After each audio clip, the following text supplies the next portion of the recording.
podcast Saúde na Prática é uma realização do IEP, Instituto de Ensino, Pesquisa e Inovação da Liga contra o Câncer. Olá, sejam bem-vindos a mais um episódio do Saúde na Prática, promovido pelo Instituto de Ensino, Pesquisa e Inovação da Liga contra o Câncer. Meu nome é Francisco Hiroshima, gerente de inovação do IEP. E hoje trazemos um assunto que interessa a todos, que é intitulado Direitos do Paciente Oncológico. E para discutir esse tema de grande importância, trazemos para aqui, para nossa mesa, Sandra Neves, que é especialista em saúde pública e serviço social pela Unifacex, especialista em instrumentalidade do serviço social pela Faculdade Adelmar Rosado, e Simone Marinho, especialista em saúde pública e serviço social também pela Unifacex e pós-graduanda em cuidados paliativos pelo Hospital Israelita Albert Einstein. Seja bem-vindo, Sandra. Muito obrigada, é um prazer estar aqui. Simone, também seja bem-vinda e obrigado por ter aceitado o nosso convite. Obrigada, nós que agradecemos, doutor Hiroshima. E hoje eu estou muito feliz por trazer esse assunto, que às vezes é um assunto de desconhecimento até de nós que trabalhamos na parte oncológica, né? Então eu queria que vocês introduzissem, primeiramente, Sandra, o que é que a gente pode falar hoje, atualmente, dos principais direitos dos pacientes oncológicos. Atualmente, falando sobre os principais direitos dos pacientes oncológicos, é muito importante, primeiramente, frisar, doutor Hiroshima, que realmente é um dos gargalos que a gente percebe, é a falta de acesso à informação. Muitos dos nossos pacientes não sabem que têm esses direitos, né? Tanto é que no nosso dia a dia, lá no cotidiano profissional, a gente se depara com isso. Quando o paciente começa o tratamento oncológico, ele pergunta, e agora? Qual caminho vou seguir? Para onde eu vou procurar? É na sala do serviço social que eles vão e que a gente tenta, da melhor maneira possível, dar esses direcionamentos corretos, né? Esses encaminhamentos assertivos. Então, realmente, a falta de informação é um dos principais entraves, né, no cotidiano desses pacientes. E, assim, um dos principais direitos sociais que eles nos procuram para saber, com certeza, é com relação ao BPC, que é o benefício de prestação continuada, que é onde esses pacientes que não trabalham, que não têm renda, né, podem procurar as agências do INSS para estar acessando esse benefício. Né, eles, assim, tem vários critérios de avaliação, né, o agente lá no INSS que vai avaliar essa situação, mas, assim, eles podem, sim, ir no INSS para estar viabilizando esse benefício, né, esse amparo social. O outro benefício que eles sempre nos procuram, direitos, são com relação aos transportes. Como é que a gente faz para viabilizar esses transportes? Então, a gente já diz para os nossos ouvintes que os pacientes que moram aqui em Natal, que estão em tratamento oncológico, eles têm direito, sim, a acessar esse transporte. Se for um paciente que consegue andar de ônibus, a gente dá esse encaminhamento, faz as orientações, junto com o laudo médico e a declaração do serviço social, e eles vão lá na CEMOB, na Ribeira, para estar acessando esse transporte, tanto para o paciente, óbvio, quanto para o seu acompanhante. E aqueles pacientes que têm dificuldade de locomoção, que não conseguem andar de ônibus, então pode acessar também, pode aderir ao programa do PRAI, que é um programa de acessibilidade, né? E que, como é que funciona o PRAI? O transporte, o PRAI busca essa pessoa, pega esse paciente na casa da pessoa, leva para a instituição. Quando termina o tratamento, volta de novo, né? Leva de volta para a casa desse paciente e assim por diante. Então, é um dos benefícios mais solicitados, vamos dizer assim, um dos direitos mais solicitados. Muito bom. Então você vê já que tem duas situações aí que praticamente são desconhecidas. Eu sabia do PRAI, mas não sabia dessa outra parte que você falou do acesso ao transporte coletivo que não fosse o PRAI. Simone, eu queria que você também nos colocasse um pouco. Então quer dizer que um paciente que é um vendedor ambulante, que é autônomo e que não contribui com o INSS, ele tem direito a, obedecendo esses critérios que Sandra falou? Sim. Como é que funciona? A gente vai contextualizar um pouco sobre a Seguridade Social, para a gente poder entender melhor, né? A Seguridade Social está lá prevista na nossa Constituição e existe o tripé da Seguridade Social, que é a saúde, previdência social e assistência social. Então, eu costumo sempre dizer assim, que a saúde é direito de todos, a previdência é para quem contribui e a assistência social é para quem dela necessita, né? E nem todos vão procurar assistência social, né? Mas todos têm direito à saúde e se eu contribuo, eu tenho direito à previdência.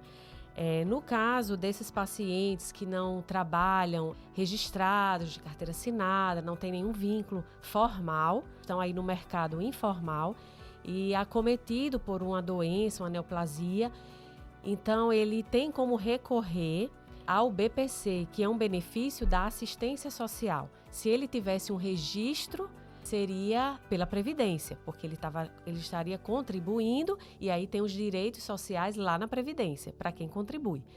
No caso, os pacientes que são informais, estão inseridos aí no mercado de trabalho informal, ele pode procurar sim o INSS, porque apesar de ser um benefício da assistência social, ele tem que dar entrada na Previdência, no INSS.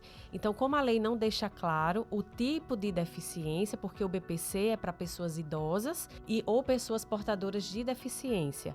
Então, como a lei não deixa claro o tipo da deficiência, então alguns pacientes oncológicos, né, muitos pacientes oncológicos, na verdade, eles conseguem ter acesso ao BPC, porque existe muitos tipos de neoplasias que impossibilita o paciente de trabalhar. Né? E isso, impossibilita o paciente de voltar ao mercado de trabalho, a prover o seu sustento. Então, aí o BPC vem como uma possibilidade para que ele possa manter a sua renda, né, sem essa condição de trabalho. Sandra, quais são os maiores desafios hoje no seu trabalho lá na Liga, com relação a esses direitos? Um dos maiores desafios, até como eu falei, né, anteriormente, realmente é o acesso à informação. Essas pessoas não têm acesso, não sabem a quem procurar, né? Então, esse momento agora desse podcast é um momento de informação para esses pacientes. Exatamente. Eles têm muitos direitos, desconhecem esses direitos e realmente, procurando o serviço social, a gente pode sim encaminhar com relação a esse direito de uma maneira assertiva a esses pacientes. E eu vou voltar com relação aos transportes para falar num tema muito importante também, porque eu destaquei Natal, mas também a maioria dos nossos pacientes é do interior do estado. Moram, né, no interior, muitos não têm família aqui em Natal, tem que se deslocar do interior para cá. E como é que eu faço, né? A pergunta deles, como é que eu faço para ter acesso a esse transporte? Então, a gente já informa que no serviço social a gente tem uma declaração que a gente fornece, declaração de transporte para as prefeituras, onde esse paciente e seu familiar vai ter acesso a esse transporte se dirigindo às secretarias, porque assim, tem algumas particularidades. Tem alguns municípios do interior do estado, né, do Rio Grande do Norte, que é na Secretaria de Saúde, e tem outros que é na prefeitura. Então, a gente direciona esses pacientes para estar exatamente viabilizando esse transporte para dar seguimento ao tratamento.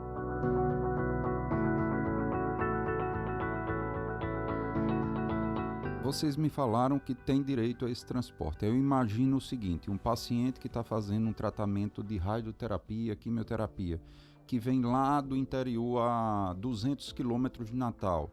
Eles vêm e voltam no mesmo dia? Tem algum local de apoio que eles possam ficar, Simone? Sim, nós temos a Casa de Apoio Irmã Gabriela, que é a Casa de Apoio da Liga, que dá um excelente suporte a esses pacientes, né, que não tem familiar, não tem nenhum suporte social na capital.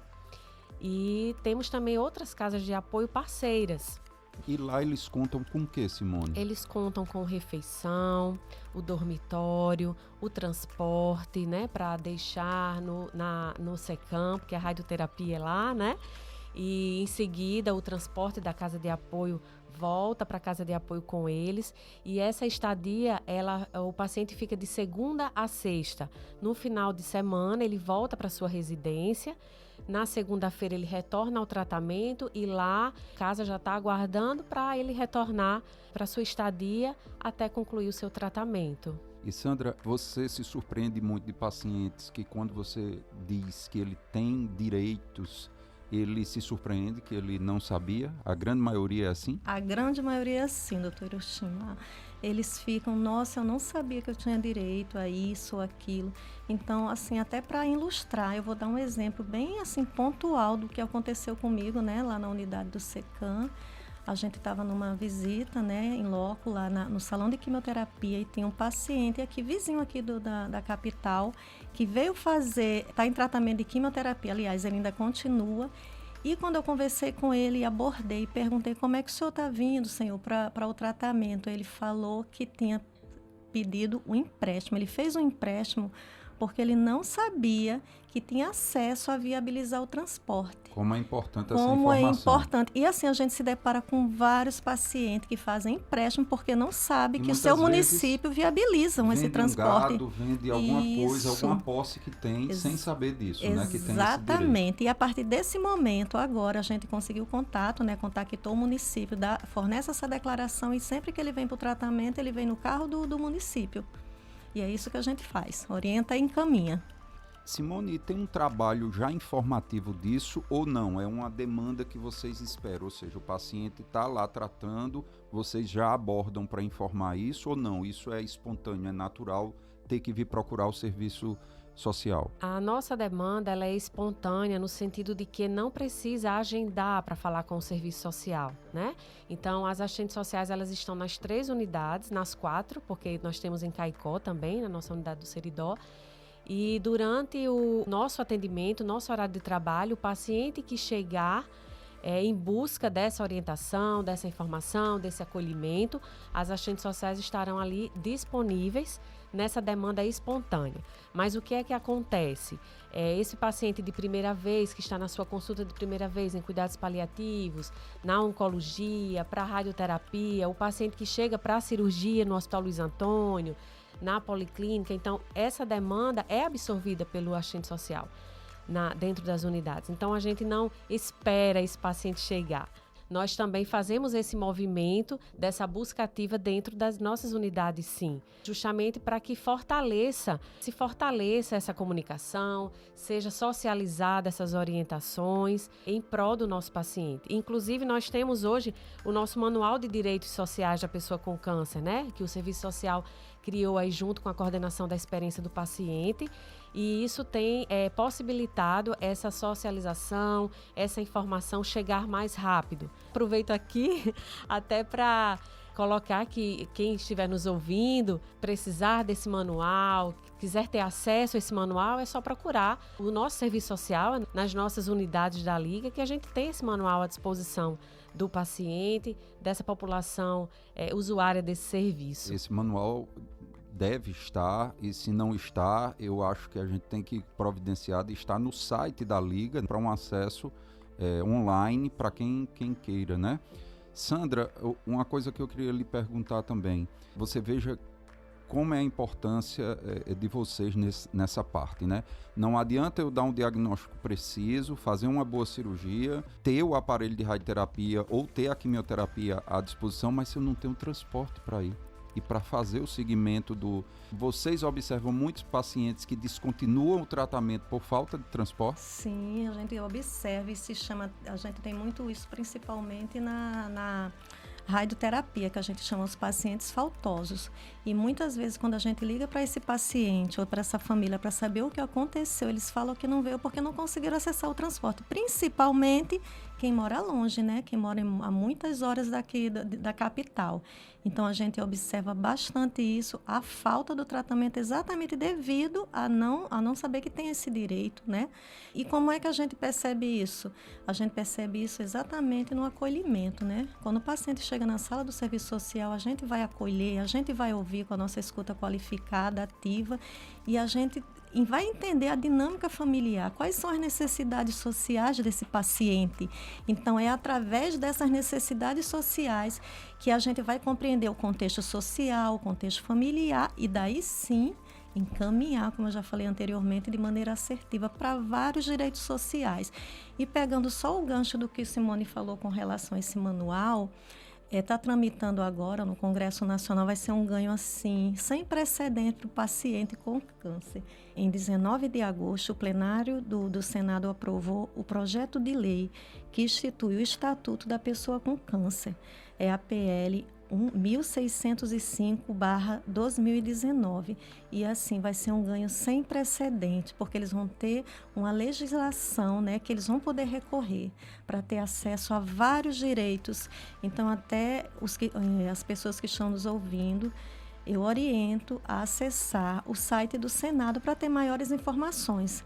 Creio que ainda esse ano vai ser aprovado, porque foi para o Senado, agora vai para o Congresso Nacional, vai para a Câmara dos Deputados e depois vai ser sancionado pelo Presidente da República. Está assim, bem caminhado esse estatuto. Quais são nessa lei, quais os direitos que se tornam mais reais? Mais reais, uma coisa que eu li que eu achei interessante realmente é com relação à prioridade nas cirurgias, nos tratamentos, também a prioridade com relação a medicamentos farmacológicos, porque assim, hoje em dia, para um paciente ter acesso à quimioterapia, muito tem que judicializar. Então, essa lei vai viabilizar e vai fazer com que esse paciente ganhe tempo nos seus tratamentos. Então, assim, uma coisa que eu achei bem interessante é a viabilização no acesso a essa cirurgia, o tratamento e tudo que foi inerente, né, ao tratamento do paciente oncológico. É interessante que hoje já existe o direito da prioridade nessa tramitação, né? O paciente judicializou algo, né, em seu favor e ele pode pedir essa prioridade, né? O estatuto vem com esse ganho de acelerar. E outro direito assim que nós poderíamos pontuar é em relação àqueles pacientes que são trabalhadores, né? São trabalhadores formais e que contribui com a Previdência Social, e é interessante ele saber que ele pode sim se afastar para o seu tratamento com a garantia do auxílio-doença. Existem alguns casos que ele pode se aposentar por invalidez, né?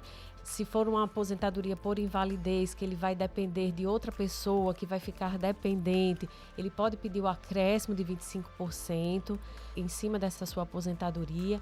Então, existe também para os trabalhadores formais, é importante a gente pontuar, porque a gente também tem uma demanda muito grande de pacientes que estão no mercado de trabalho formal.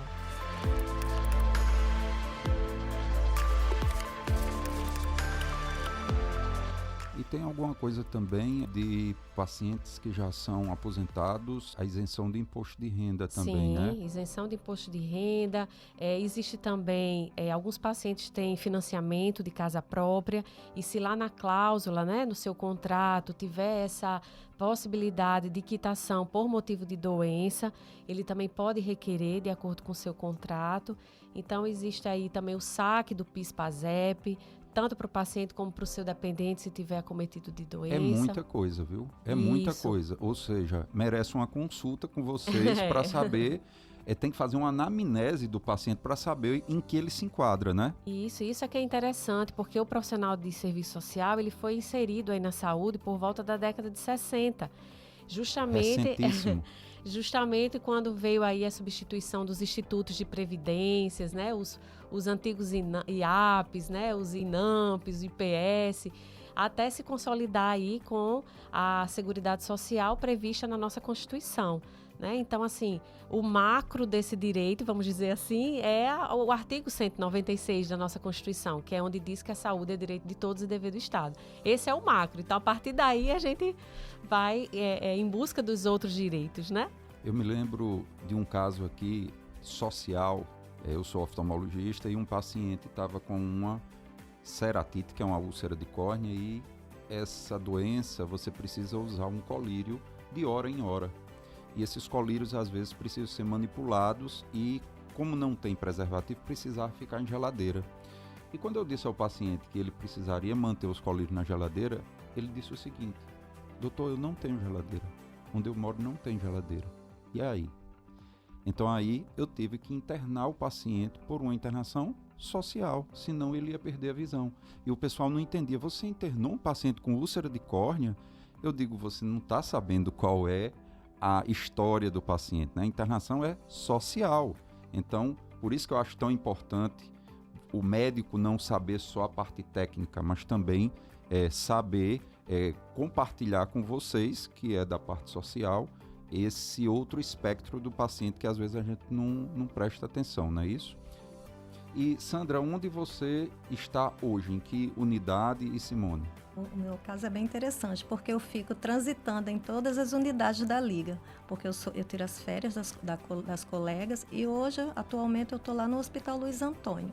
Mês que vem, outubro, eu estarei indo para a Policlínica. Bastante trabalho, hein? Sim, bastante. E Simone? Atualmente, eu estou atuando no Núcleo Interno de Regulação, o NIR. A regulação é a porta de entrada do nosso paciente na Liga, né, através da nossa triagem oncológica, seja ela online ou presencial, e também toda essa articulação de internação até a deshospitalização do paciente. Então, o serviço social hoje dentro da regulação, né, a gente diz que é a nossa porta de entrada realmente, é essa investigação social que nos faz ver esse paciente e viabilizar que esse acesso seja feito o mais rápido possível. Então, essa triagem, ela acontece online e presencial, mas aí a gente tem toda essa investigação de caso a caso. Então, tem muitos casos que nos chamam a atenção e aí, paralelo a isso, é feita a articulação com a rede de atenção à saúde. Então, isso possibilita. Muitas vezes a gente identifica pacientes sem documentação. Então, antes que esse paciente chegue, né, na unidade, a gente já se articula com as redes de atenção, com os CRAs, com a Secretaria de Saúde, pra com as unidades. tudo. Isso, exatamente, para garantir que esse acesso seja efetivo, né, e que não seja tardio, que ele consiga chegar ao seu tratamento, a ter acesso a tempo. Também tem as questões também do paciente internado, que a regulação, ela também tem esse olhar com o paciente internado. Em que sentido? No caso do serviço social, pacientes que já têm condições de deshospitalização, mas precisa dar continuidade a alguns tratamentos.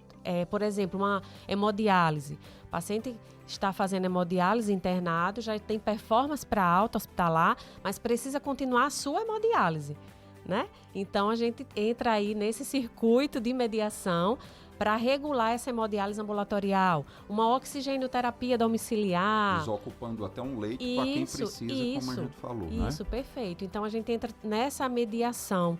Então, tem as colegas que ficam na assistência ao paciente, o familiar, e nós estamos ali na regulação, vendo essa porta de entrada, né, viabilizando que esse acesso seja feito o mais rápido possível e que ele possa ter acesso, entrar na instituição, começar o seu tratamento, que é um direito dele. Isso. Sandra, e eu queria que você pontuasse hoje, fizesse uma reflexão e dissesse assim, qual é o maior problema social hoje desses pacientes para você resolver? O maior problema social, realmente, além da falta de acesso à informação que a gente vê, é a questão econômica. Assim, a parte financeira pesa muito para esses pacientes, ainda mais em virtude, né, do que está acontecendo agora no nosso país atualmente, né, em virtude da pandemia, né, que acarretou muito desemprego, isso é fato, a gente vê aí muitas pessoas sem trabalho, então isso é um fator bem importante que pesa no tratamento desse paciente, a questão financeira.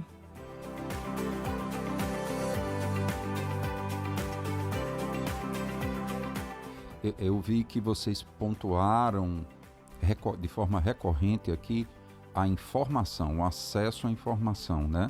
Então vamos lembrar mais uma vez que tem esse manual institucional, né, elaborado pelo serviço e que eu vou buscar, peço até que depois o contato de vocês para ver se a gente torna isso mais acessível, inclusive no site da Liga para quem queira ter acesso, não é isso? Eu queria deixar aqui o microfone aberto para Simone, para dizer algo mais que ficou pendente, alguma coisa que queira chamar mais a atenção e agradecer desde já a presença de você, Simone. Muito obrigada, doutor Hiroshima. Para nós, no Serviço Social, falo em nome de toda a equipe do Serviço Social da Liga. São quantos hoje? Nós somos em 10. Temos 9 aqui em Natal e a colega em Caicó, na unidade de Seridó. Isso, que foi um ganho bem importante para a nossa instituição. Até para esse intercâmbio, né? Isso, nós trabalhamos numa parceria muito bacana entre as unidades, né? E só pegando um gancho, né, com a unidade de Caicó, nós trabalhamos muito pertinho dessa unidade, com o serviço social dessa unidade. Quem é a assistente lá, tem só ela, é bom a gente Isso, a assistente social Ana Thalita. Ana Thalita, isso. Lá no Seridó. Isso, Thalita, né? A gente tira o Ana e coloca Thalita, que ela é mais conhecida. Então, a gente tem trabalhado muito nessa parceria e isso tem viabilizado internações de quimioterapia, né, com mais precisão, sem atrasos. Então, assim, a gente tem feito esse trabalho, né, em parceria, apesar de estarmos em unidades diferentes, mas o trabalho ele é bem integrado. A comunicação acontece, né? Quando a gente identifica um caso numa unidade, sabe que aquele paciente vai passar na outra unidade, então já sinaliza para as colegas. Então, muito obrigada, foi um prazer e em nome de todo o serviço social eu gostaria de deixar aqui o meu agradecimento. O IEP que agradece a presença de vocês e quero agradecer também a Sandra pelas suas colocações aqui. Eu acho que esse foi um dos podcasts mais, vamos dizer assim, não que os outros não sejam, mas um assunto que eu acho que é mais inédito para quem está nos ouvindo, né? Porque é um assunto que realmente a gente deixa um pouco de lado, que são os direitos do paciente oncológico, não é isso, Sandra? Isso, exatamente. E eu só quero, assim, pontuar uma coisa muito importante que ao longo da conversa eu tenho esquecido, que é a articulação em rede. Ninguém trabalha sozinho. Então, assim, para a gente conseguir viabilizar, encaminhar esses pacientes aos seus direitos, a gente consegue fazer essa articulação muito bem feita, né? Com os CRAs, com os NASF, com as secretarias, com as prefeituras. E então, a gente precisa dele. Funciona. A gente tem que conhecer, porque né? A gente escuta tanto, né, dizendo que nada funciona. Mas você está nos trazendo aqui um alento. Então Funciona, desde que a gente conheça esses equipamentos sociais a fundo, desde que a gente consiga contactar, né, as pessoas que estão lá na ponta para viabilizar. Então a gente consegue, isso funciona assim. E assim, para mim é uma honra estar aqui. Desde já agradeço, né, por essa oportunidade e por a gente conseguir socializar, né? Esse conhecimento é uma via realmente de mão dupla. A gente passa a informação, mas também a gente aprende. Então, é uma interação muito bacana, muito legal e o programa está de parabéns. Muito obrigada, aliás. Muito obrigada. Vocês que abrilhantam esse podcast. Simone, quer colocar mais alguma coisa? Só para complementar, né, o que Sandra colocou para a gente fechar, desse nosso trabalho intersetorial. É uma intersetorialidade. Então, nós estamos trabalhando numa política pública de saúde.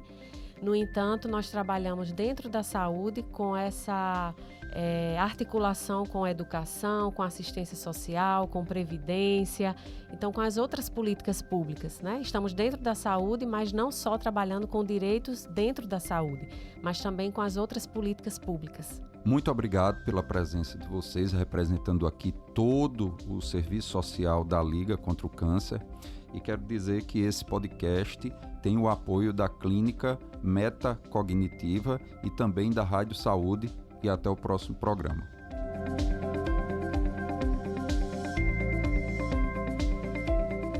Esse podcast é produzido pelo IEP, o Instituto de Ensino, Pesquisa e Inovação da Liga contra o Câncer, que é referência no estado do Rio Grande do Norte, além de ofertar cursos de capacitação, pós-graduação e cursos livres, oferece ainda visitas técnicas, estágios curriculares e programas de residência.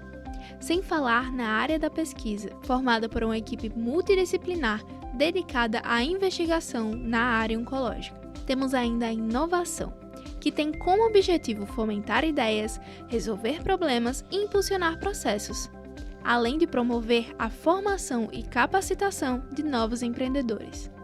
Para mais informações, acesse o site instituto.ligacontraocâncer.com.br.